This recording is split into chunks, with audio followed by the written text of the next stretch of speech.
Hindi. Walang naniniwala na anak ako ni Dolphy nung lumipat ako sa Ateneo.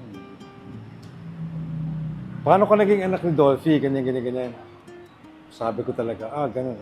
Dad, alam mo ba, sabi ko, walang naniniwala. Lunch, we were having lunch, Dad. Alam mo, Dad, nobody believes na walang naniniwala na daddy kita. Bakit? Ewan ko. Sabi niya ganun. Tapos sabi ko naman, Dad, punta ka naman sa school ka. Okay. O sige, kailan? Dad, ganito. Kasi pag Friday, merong activity. So lahat sa school, ganyan. Okay. So, my dad, yung bahay namin, malapit lang sa Ateneo noon, Blue Ridge. So, it was just like 10 minutes away. So, dating ang daddy ko. Siya nagda-drive, walang alalay. Siya nagda-drive. Naka Mr. Slim na Mercedes. Chadeng. Wow. Stick. Pagkita ko na gano'n, uy, daddy ko. So, syempre, yung mga guard, Sir.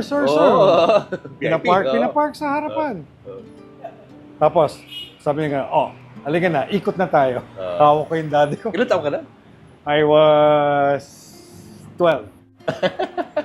Ikot kami sa buong Pumarada kayo. Parang Titinginan, mga tao. parang Pied Piper. Lahat ng Nakasunod. mga students sa atin nakasunod sa